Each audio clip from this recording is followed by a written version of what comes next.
I'll stand for the invocation and the pledge. Lord, please bless this meeting this evening and all the participants. Give us wisdom to make good decisions for the people of Canby, and see everybody home safely afterwards. In your name, amen. I pledge allegiance to the flag of the United States of America and to the republic for which it stands, one nation under God, indivisible, with liberty and justice for all.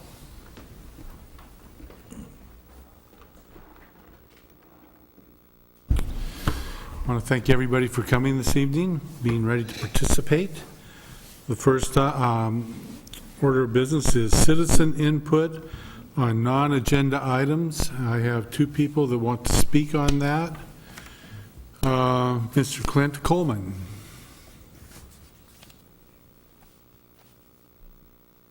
You'll state your name and address. And put on the little green light, yes. Well, good evening, everyone. My name is Clint Coleman. I live at 2114 North Vine Street here in Canby, and I'm also on the Traffic Safety Committee.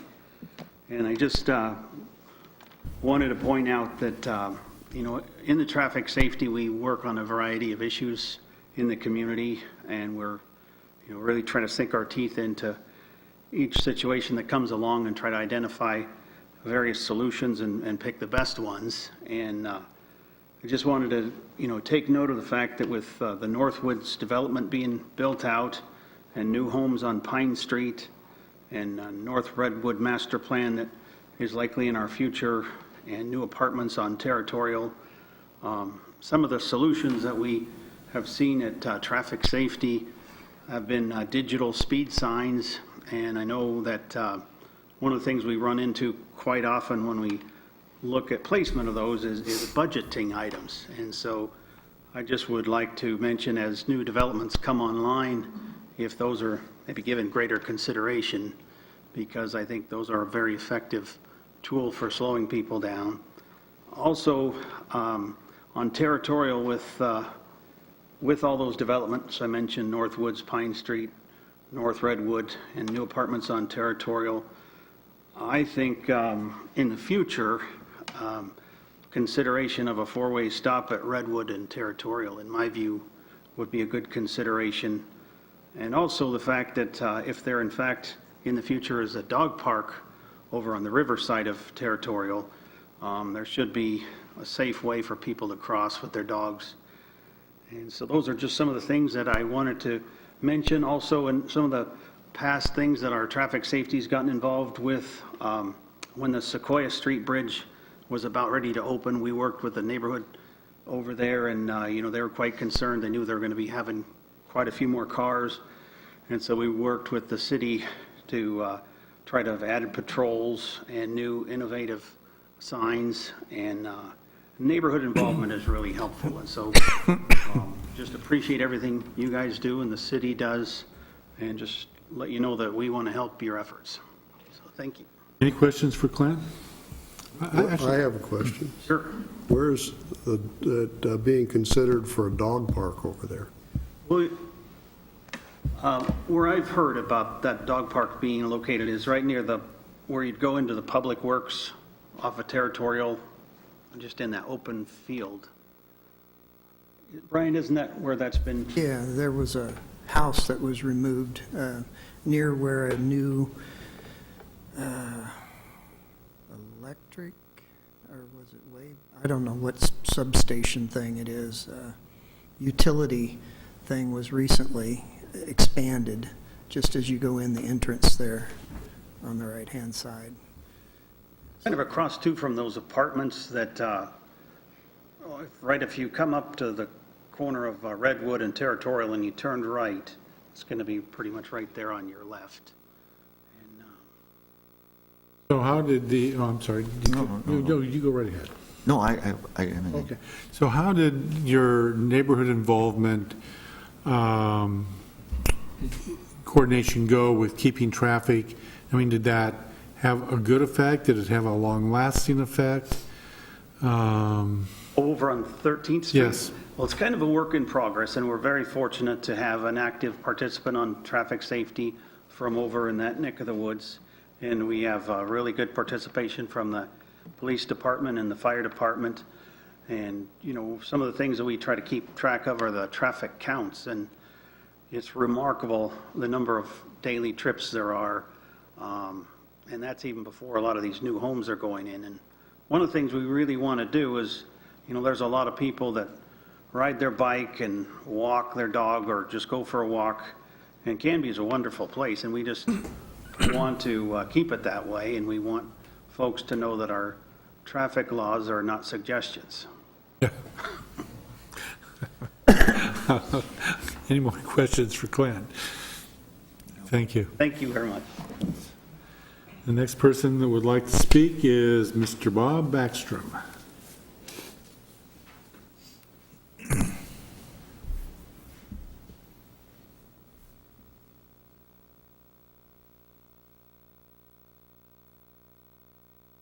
Name and address. I'm Bob Backstrom. I live at 1395 North Birch in Canby. And I'm not here representing traffic safety, but I am on traffic safety. And I've been on it for a long time. And I understand how difficult it is for you guys to give of your time, and then you want to do something and you read the statutes and the laws and you can't do this and you can't do that. And I think all of our hearts are in the right place, and we've all seen what's happening to Canby, and the traffic increases are unbelievably difficult. And if you're fortunate enough to live on a nice calm street, hallelujah, and a lot of us are not. One of as Clint mentioned, he's on traffic safety also. He's mentioning one of the gals, Jackie, sent me this tonight. She couldn't make it. She says, I'm unable to make the meeting tonight. The increase of traffic concerns me. I have 3 subdivisions on the south side. If I'm correct, we already have 48,000 cars a week. That's 7,000 per day going by her house on Southwest 13th Avenue, right by Hope Village. That's well over almost 2 million a year. Her concerns are also with the increase in crime. We had at least a car break-in this weekend. Canby is changing. We all need to pay attention to it and plan according to the growth. We can no longer ignore that we are expanding. Major traffic increases on Knightsbridge, Holly, Birch, Redwood on the north, 6,000 cars a day on Territorial, and 7,000 a day on Knightsbridge Road. That's from the city's own count. More developments coming and more traffic coming, the apartments, hundreds of trips per day just from the one apartment on Territorial. That when I voted for that, which I did, I thought this guy wanted to have his 2.5 acres developed. And of course, we envisioned like a triplex and a couple of duplexes and something like that. And that's why it passed. People in my neighborhood were really disappointed to find, hey, wait a minute, we voted for that not to put in 50 apartments. But that's the law. That's what you guys are faced with. It wasn't your fault that that happened. You had no choice, and we understand that.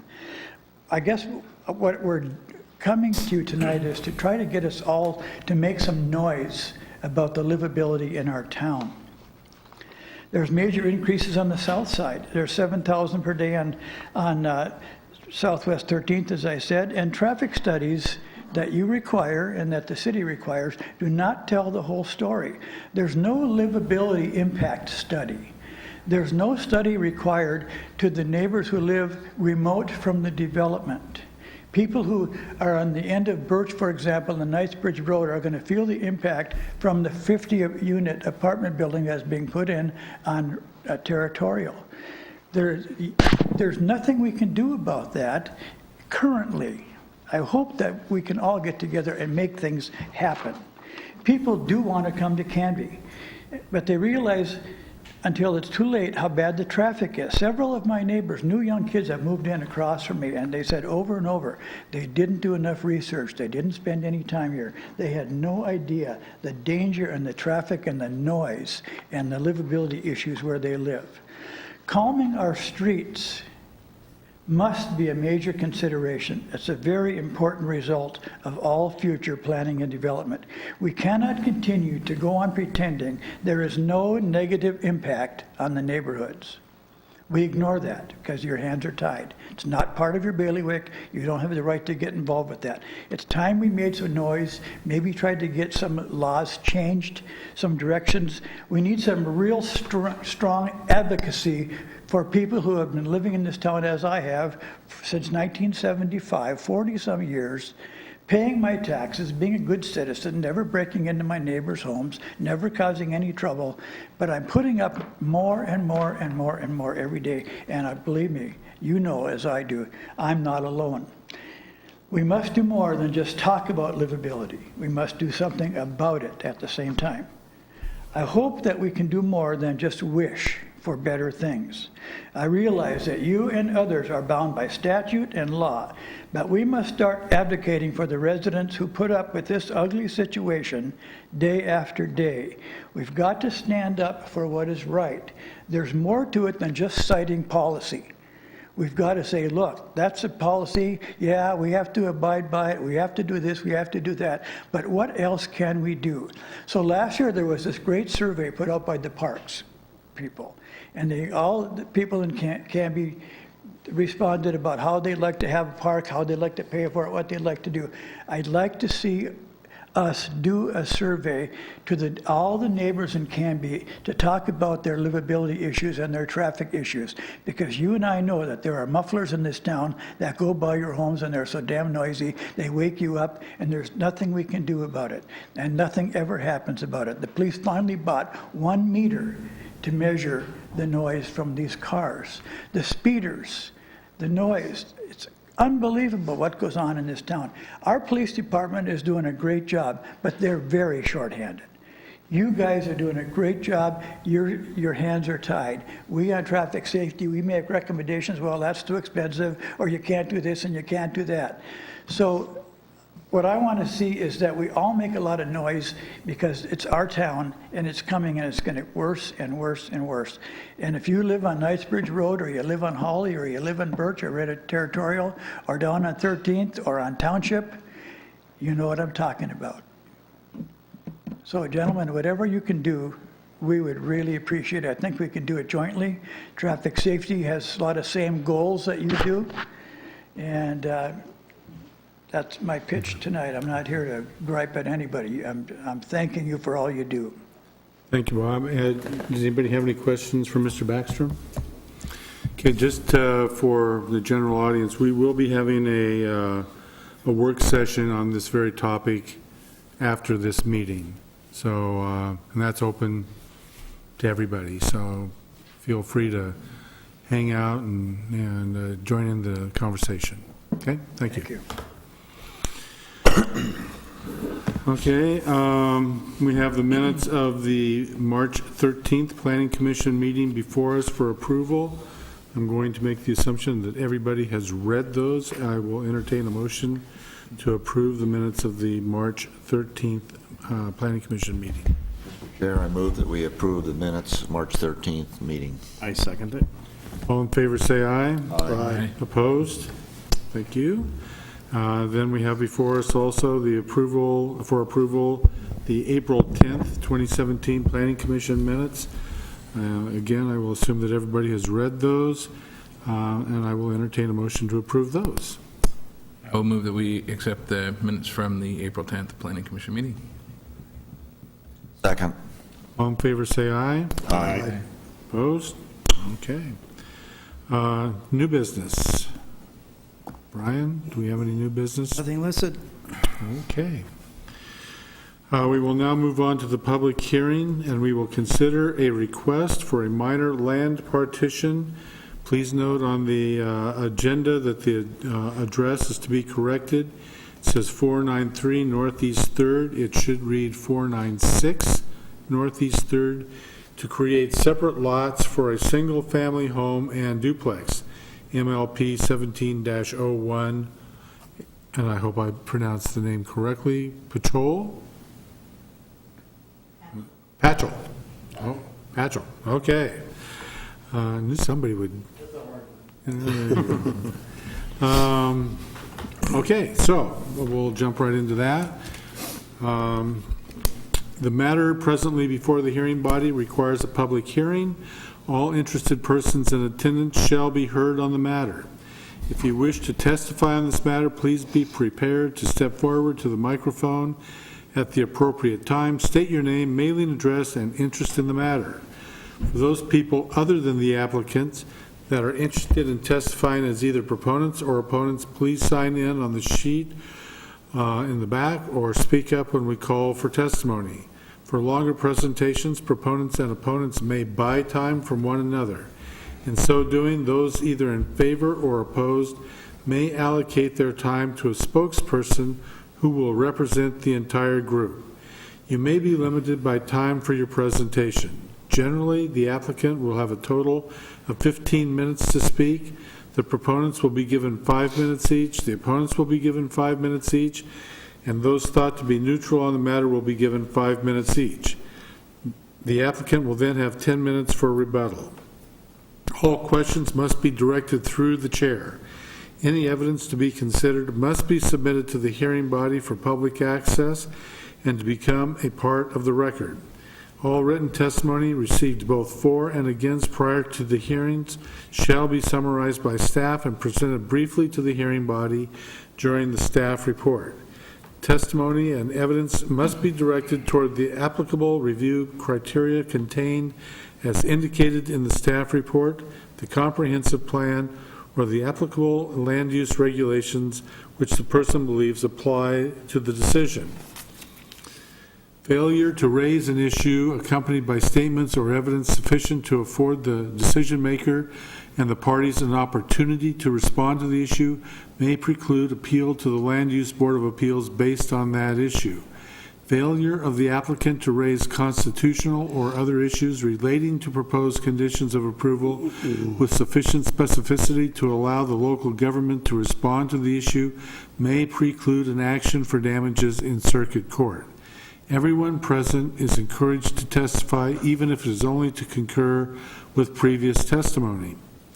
At this time, I would ask that any member of the hearing body, that's us, who has a conflict of interest to please indicate the nature and extent of the conflict and whether you intend to participate in or abstain from hearing the present matter. We all good? Okay. Also, if any member of the hearing body has had any ex parte contact with anyone prior to this hearing, including a visit to the site, please declare the nature and extent of such contact at this time. I drive by it daily on the way to coffee, but that's all. Coffee good? Darn good. Okay.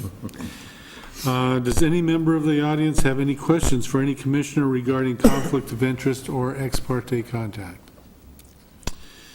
Okay, the public hearing will be conducted as follows. First, Brian will give us a staff report. Then, if there are any questions from us, and then we will open the public hearing for testimony. The applicant will have not more than 15 minutes. Proponents, not more than 5 minutes each. Opponents, not more than 5 minutes each.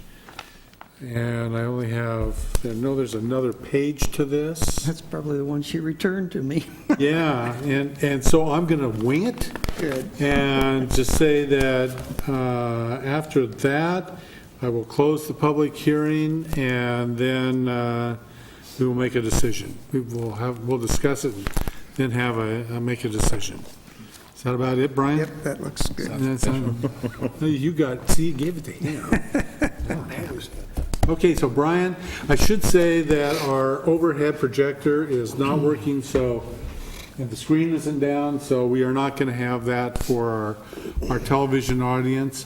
It will be there on the screen. I don't know if we can, I know we can see it, you guys can't, but This doesn't work for both. it doesn't work for both. Okay, so, Brian, take it away. Okay.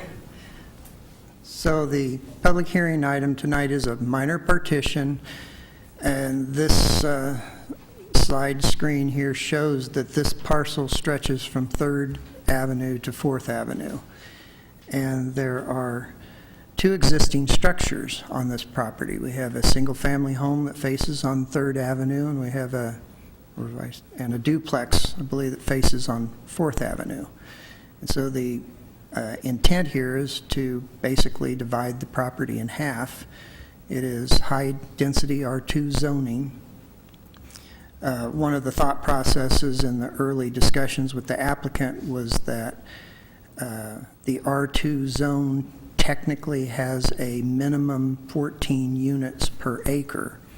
And so by dividing this lot in half, you're not technically developing as many structures as you should have. But since it's a fully developed lot, we're saying that that's not applicable, and the resulting lots are actually larger than you would normally have in this zone.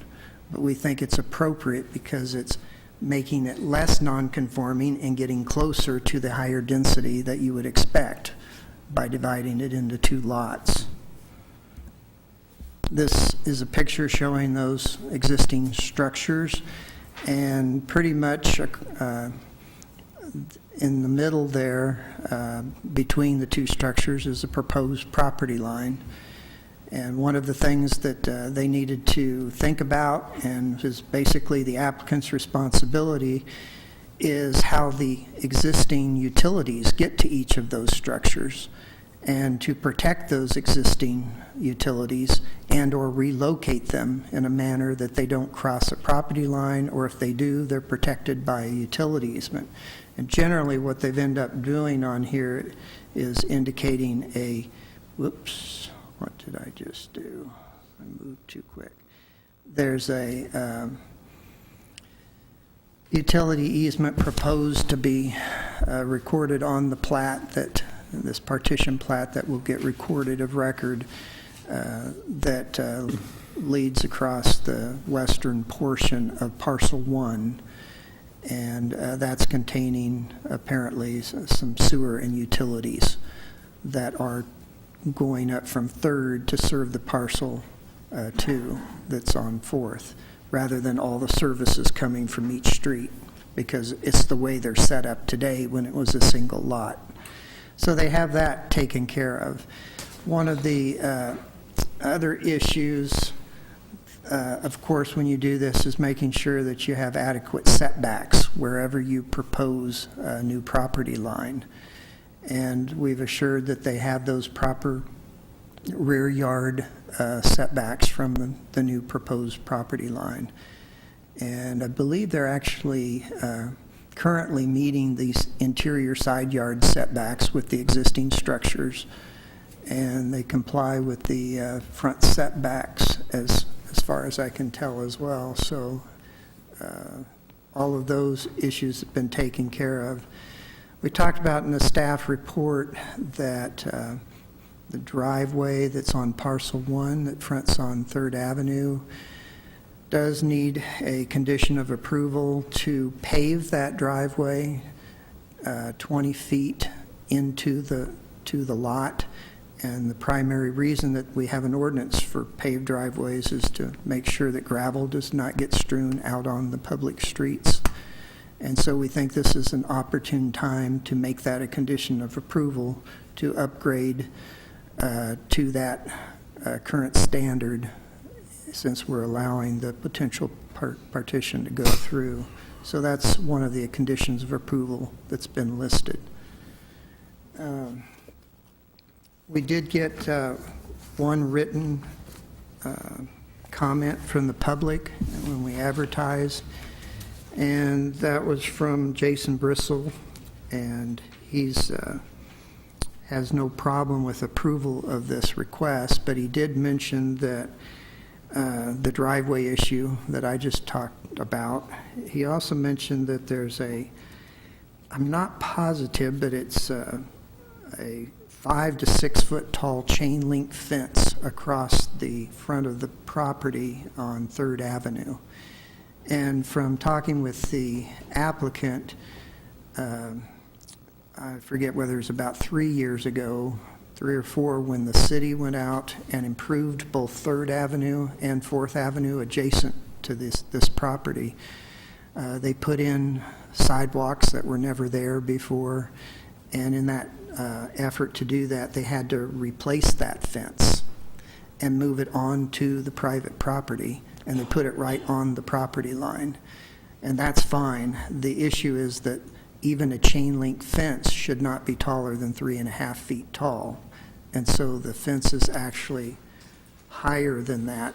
And so technically, it could become a zoning code enforcement issue, because we generally enforce our codes based upon identified complaints, and that's what generally I would say this letter that we have here is, a concern about that fence that doesn't meet the current code requirements.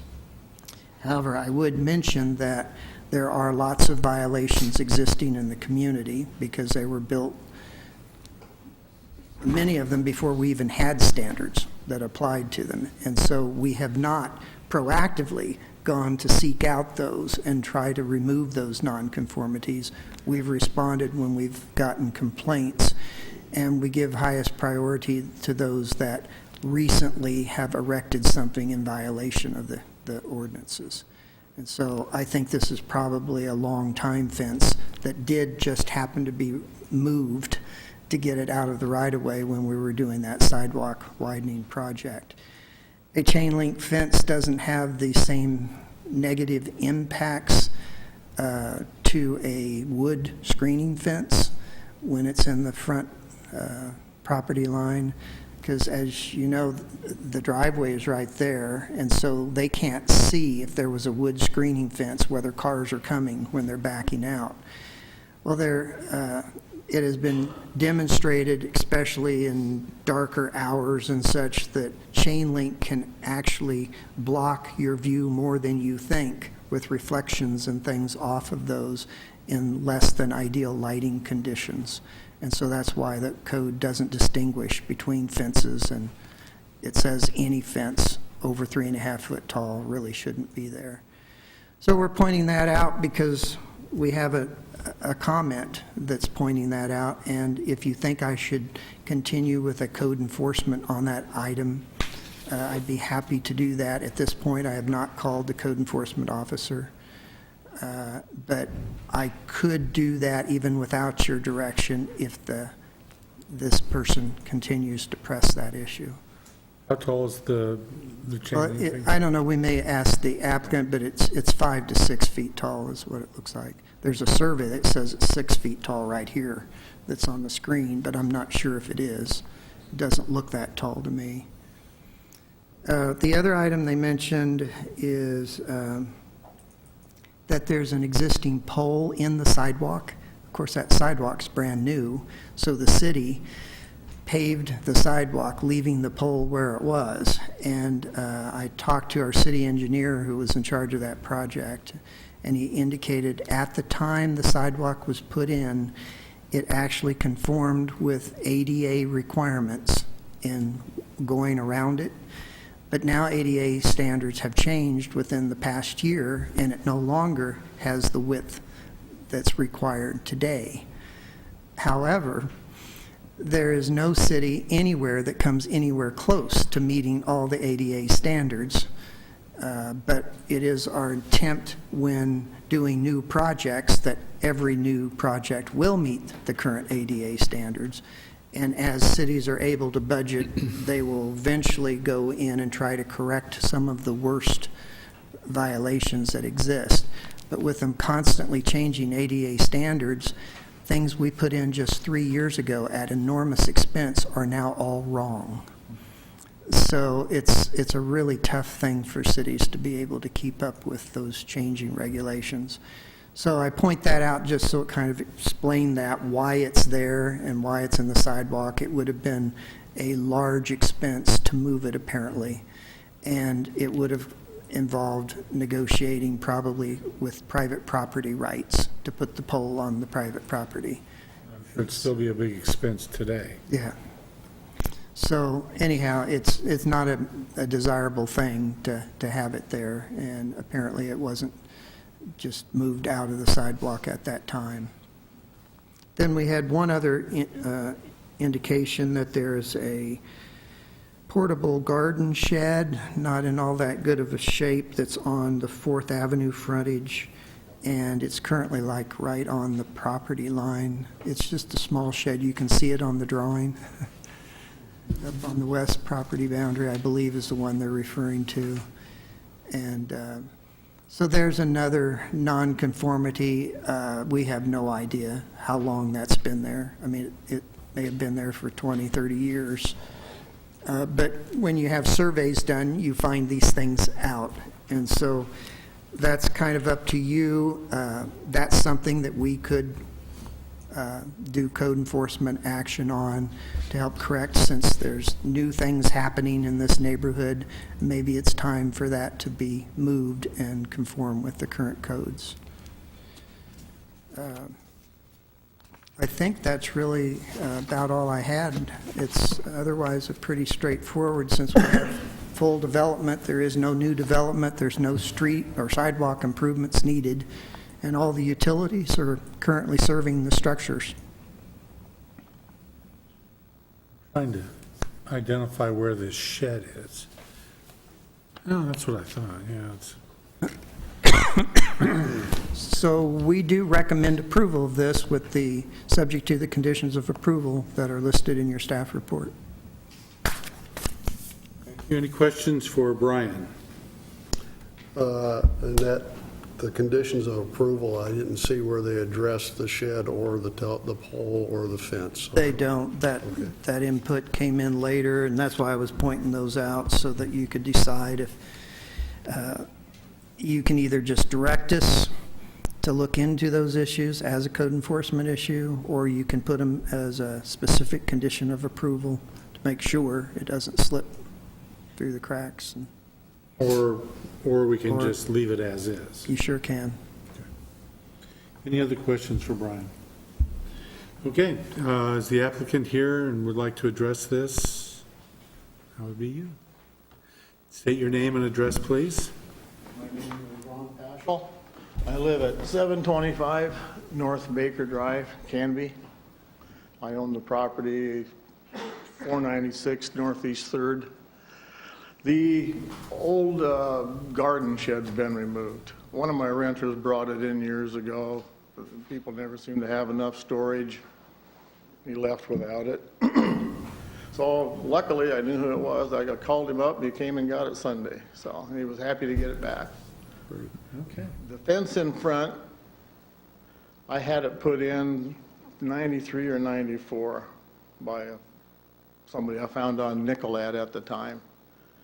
And I'm assuming he did everything by code. It is a 4-foot fence, but it sits on top of maybe a foot or foot and a half concrete wall that the contractor had to put in when he moved everything back. So it looks higher. It's probably eye level when you're walking by it, but the fabric is actually 46 inches. The driveway, we've always thought we would do something, maybe build another duplex or something, so we kind of held off on that, but all of a sudden I got too old and I just want out.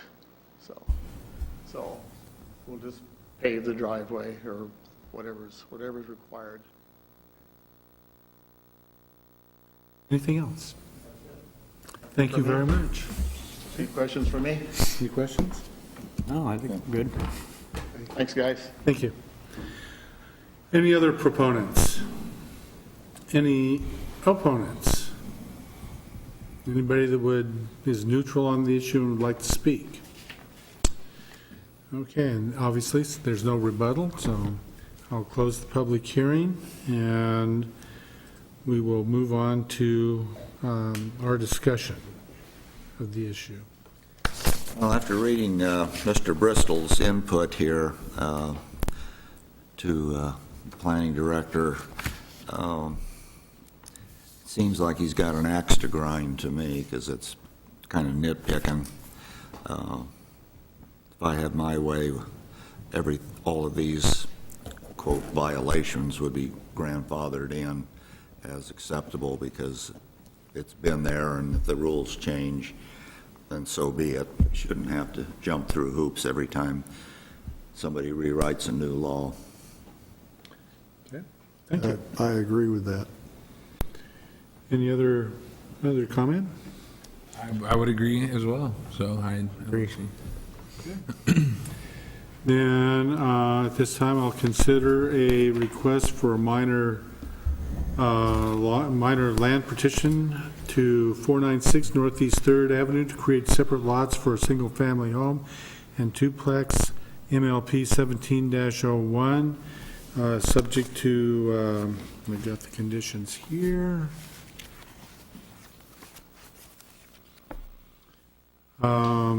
The shed has been removed. He's going to pave the gravel. So the only, my suggestion would be is just to leave it, the fence and the pole as is, so. Absolutely. Okay. Can I have a motion to approve? I make a motion to approve minor land partition 17-01 with the conditions of approval as stated by the planning staff, and leave the current changes in the code that grandfather those in, like John suggested. Have a second? Second. All in favor, say aye. Aye. Opposed? Thank you very much. There you go.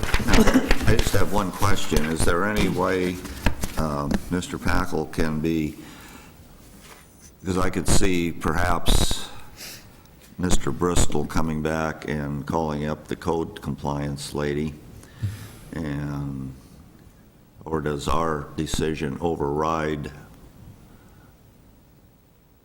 these deviations that he's pointed out? It kind of depends. At this point, I'd rather, let's just not speculate as to whether he actually, I think he wanted to make people aware of it and take this opportunity.